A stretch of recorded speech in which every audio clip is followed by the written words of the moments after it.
Hey Jet Setters! In today's video, I'm going to give you all the tips that you need for your first trip to San Francisco. Yes, we are going to the city by the bay. I think that's the nickname for it. San Fran. I'm going to tell you all that you need to know. No waiting any further. Let's get into it. When you're flying into San Francisco International Airport, SFO, you are going to have a few options of how to get into the city. I'm going to share on how I got into the city. It wasn't planned or anything. It's just not one of these options. The first option is going to be the BART. That's the Bay Area Rapid Transit System. You are going to be able to get into town in about 30 minutes. You can use the Clipper card. It's about $10 one way, $20 round trip. And I think it's the best option that's affordable. You can take the shuttle once you get to SFO to the BART station. They have vending machines there where you can get your transit card, to get on the BART and ride the BART into town. If you're trying to get into Union Square, you probably want to stop at Powell Street. That's going to be the closest way for you. And then it's just a short walk for you to get to Union Square there.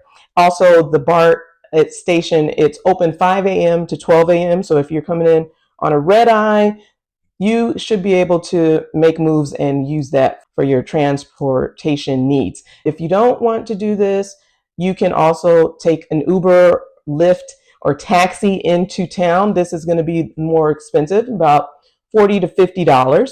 You can even arrange a private shuttle. These shuttles can house maybe 3 to 6 people, where each of you would be paying $30 to $50. Remember, the driver is going to take a group of you. He'll collect your bags, or she'll collect your bags, and then you'll be on your way. I think out of those options, the BART is going to be your best one. I was going to use the BART. I had my little notes written out, but then I was flying Frontier. Please do not come for me in the comments, because my first long form video that I uploaded to the channel, I was actually advising y'all not to use Frontier because of the shady techniques that they're doing this year, which is charging people at the gate for a personal item. However, I did not go. This is not a trip from this year, all right? I'm talking about previous places that I've gone to. So y'all don't be all up in the comments. I'm like, hey, you contradicting yourself. So no, I had found a very cheap flight. It was one way. Next video, I'll talk about why it was one way. It was $20 from Vegas all the way to San Francisco just for $20. You can't beat their prices. And at that time, I did not get charged for my personal item. All I had was a backpack. I kid you not. And I went from Vegas to San Francisco. On that plane, you guys, I met this couple. They had recently gotten married. They're newlyweds. They were awesome. What's up, Juan? Hey, y'all. And, we just chatted the whole ride. And usually this doesn't happen. I just try to be all, in my space, trying to figure out my plan because I'm a last minute planner. So they were just giving off really cool vibes. I was telling them, I'm coming to San Francisco. I had been there years before, but not exploring it for real. Like, I wanted to see the sights. I wasn't going to be there too long. And so, they were asking me questions, how I was going to get to downtown, where I was going to stay. And they graciously offered to take me with them. So when I got to SFO, we landed. I just went with them to the rental car place, and then we're on our way to downtown. So again, Juan, you guys are the best. Y'all are goats. I come to Houston, I got to get back there because TX, you guys really helped me out. Thank you guys so much. I'm never going to forget it. That's how I got into the city. But if you don't meet anybody on the plane that's going to take you into town, you can definitely use the BART. All right. So you have the BART, you have taxis, Lyfts, Ubers. You can even arrange for a private shuttle. Let's talk about where to stay. San Francisco, California in general is an expensive place, you guys. I want to talk about budget-friendly destinations for you to go to, but San Francisco, I don't know if it's one of them. I was going there for a specific purpose. You're going to see next week why. But you can try to make it manageable. Chinatown, it's the largest in the world outside of mainland China. I used to live there and I was blown away. That's why I was like, let me stay in Chinatown because I want to reminisce of my times in China. But you are going to be able to get some cheap accommodation. There are hostels all around San Francisco. They have a wide variety of hostels, you guys. They have the High San Francisco, which is downtown, has high, it's called HI High, but they do have high reviews too. Like, I don't see anything that's really negative about them. They're number one for San Francisco hostel if you're going to be staying there. And that's average of people's reviews. I was also looking at the Green Tortoise before I switched to a different accommodation. Green Tortoise has high reviews too. Their rating, it says superb from Hostel World. These are fellow travelers who have commented on about their experience at the hostel. So I would look at that as well. And you have Same Sun San Francisco. You can just look down the list. They have all different ones. Some of these places have AC, some don't. Remember, San Francisco, it's a hilly place and it's hilly and chilly. When I went, I was like, oh, wait a minute, I need to bundle up. So some of these places don't have AC. Keep that in mind. And those are the top three. Here we have Amsterdam Hotel, Fisherman's Wharf, which is just a different location, but it's still the high hostel there.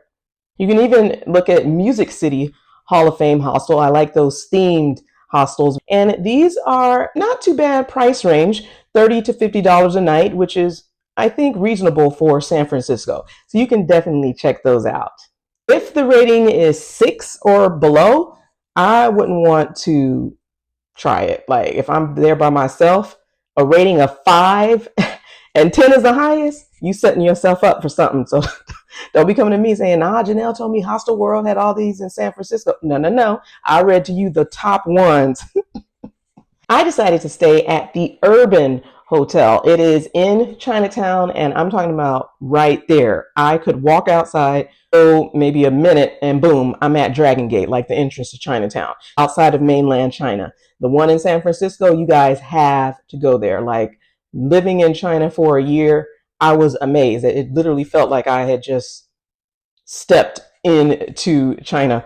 I wanted to be in Chinatown. This was the place. Now, the Urban Hotel, it does kind of say hotel, but it's hostel because you are sharing a bathroom with other guests. By that, I mean there's not a bathroom in your room. Here's my room. You can see what everything looked like. I also have bathroom video just so you can see the size. They were all on the floor, but again, it's not in your unit. So I don't know if that they are a hotel. Now they're saying they have 26% off. When I went, it was about $100 a night. So that's kind of high for you not to have your own bathroom. Also, there was no AC in the room. When I went, it was about September, so it was considerably warm. However, at night, there was a cool breeze. You could crack the little window open. The rooms are tiny, you guys. So for me and what I was trying to do, it worked. I think maybe next time I will try to do a hostel, but I really love the location. That was perfect, just being in Chinatown. You also might want to look into Airbnbs. With Airbnbs, sorry, I'm trying to see. I don't know where I'm looking. You want to make sure that you and the owner are keeping your communication through the app, the Airbnb app. I'm not going to recommend that you are messaging, texting, calling them outside of the app. You need that documentation through the app in case something happens. Sometimes I've heard travelers say, they arrived at their destination at the airport and was contacting the Airbnb host, and poof, reservation is gone. They're like, oh, I didn't know something came up, and then you're just out of a place to stay. Now, Airbnb usually is going to help you in that type of situation, but Airbnb be flaky, guys. Like, I really haven't stayed with them in a while. I think the last time was maybe Brazil. If I can avoid it, I do, because I just don't like their practices. Airbnb is an option in San Francisco too. So of course you have hotels, hostels. By Airbnb, you can as well. But I was at the Urban Hotel in Chinatown. Now we're going to get into activities. And of course, I have to start with Chinatown. Like I said, it's the largest outside of mainland China, and there are so many things that you can do. Even if you don't speak Mandarin Cantonese, you're going to be able to communicate in English. The first would be, since you're already there, is to take your picture, main picture by the Dragon Gate. You're going to see a lot of Chinese murals that are on the walls. It's really cool. And I also went to the fortune cookie factory. This is where they make about 20,000 of these cute little fortune cookies every day, you guys. They even give you a sample to try, which I thought was nice. Now, the room that they have the tourists come in, it's very tiny. It took me some time to find it too, but if you put it on Google Maps, you should be able to look it up quick. You can, of course, buy fortune cookies. They have lots of souvenirs there, and you get to see how everything's made. I really, really liked it. The smell of the cookies was nice too. And it's just in a back alley of like a tiny little spot there. So definitely try to go to the Fortune Cookie Factory. And this is mostly where I ate too. And you know, at the end of the video is where I talk about food, but me staying at the Urban Hotel right in Chinatown, and I'm already going through China, it's like, why not just eat in Chinatown? Like, why not? You also have the markets where you can buy fruits, vegetables, things of that nature. They have vegetarian restaurants. Chinatown, I mean, you've probably been to Chinatown around other parts of the US. New York City has a good one, but San Francisco, I was blown away. So you can go shopping. I like to watch the people play the instruments, the Chinese instruments. It really reminded me of when I was going to work in the mornings or just hanging out on the weekends, just walking, soaking up the culture in China. I literally felt that going through the streets in Chinatown. They have a list of things that you could do. You could also do a free walking tour. Since I was staying there, I didn't do the tour. I just kind of leisurely walked around. Did you know that San Francisco hosts over 40 museums? One of them is the Museum of African Diaspora.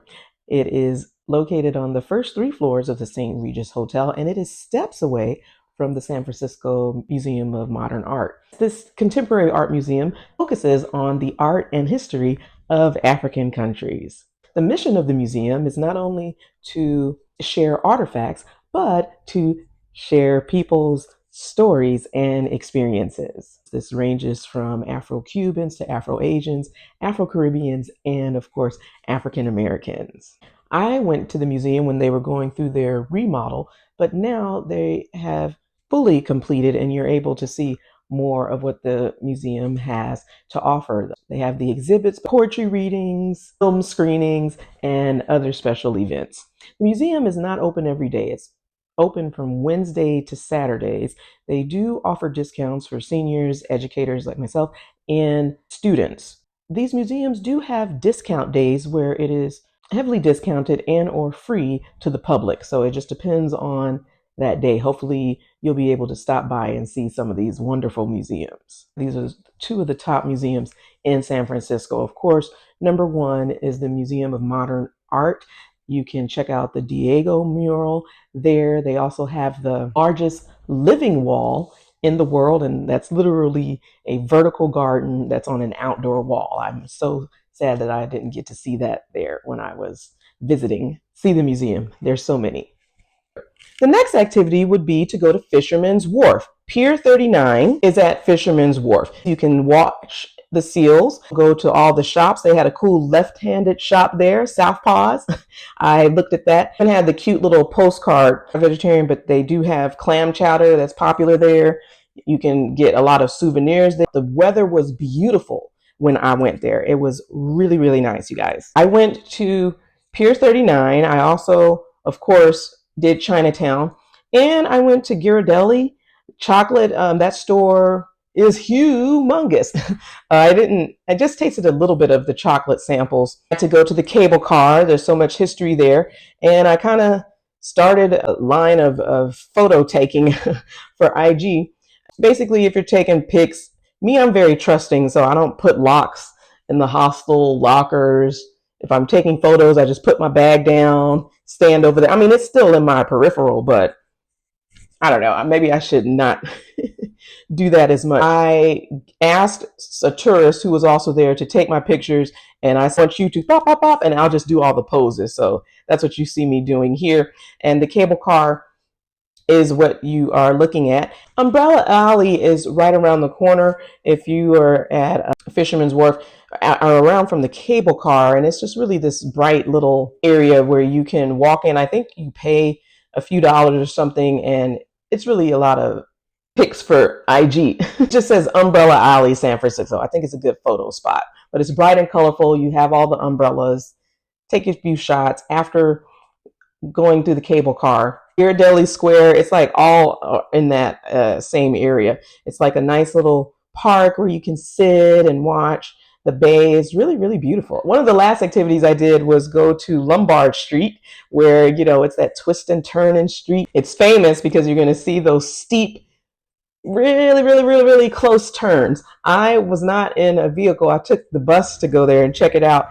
And you have tourists walking, taking pictures. Sorry, guys, I was one of them. But I tried to do it when cars weren't there. Like I would watch. You can look at my pictures, but be safe when you're out there. I mean, you got to be able to roll, you know, those wheels around with those tight turns. It's part of US Route 101, if you didn't know. Its nickname is it's the most crooked street in the world. The crookedest street in the world is Lombard Street. I had a lot of fun there, just watching tourists hop in, hop off the street. Some people were in cars and would hop out and taking photos. So I feel bad for the people that live there, but I think they're used to it. There was beautiful flowers there. Again, I put my bag down so I could take some pictures mid-street, and then I just got out of the way once a car came. So those are a lot of the activities. Definitely check out Chinatown. Go to Ghirardelli Square, Fisherman's Wharf, Pier 39, Umbrella Alley, and lastly, go to Lombard Street. Let's talk about the transportation options. San Francisco is a huge bustling city, which means they're going to have options for travelers. You have to experience the cable car. They do have passes depending on how long you're going to be there. In the comments, I want you to let me know how many days does it have to be for you to consider that it was a trip. Now, when we get into the countries, we'll talk about that too, because I've gone into some countries for maybe 1 to 2 days. In San Francisco, I was maybe there a couple days, but I think it still counts. Like, I left the airport, I experienced the things, ate food. Like, let me know in the comments how many days counts as a trip. You can use the cable car for sure. Their public transportation is good. That's what I use to get around. I don't think I had to use Uber much. So if you get your pass, you can use the cable cars, the buses, the trams.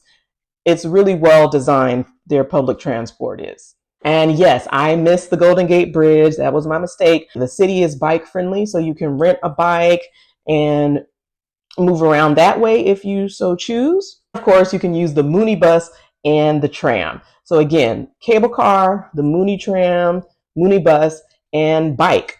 Or you could just walk. All right, San Francisco has a lot of options for you to get around. Here are a few safety tips. If you are traveling alone, always walk in areas that are well lit.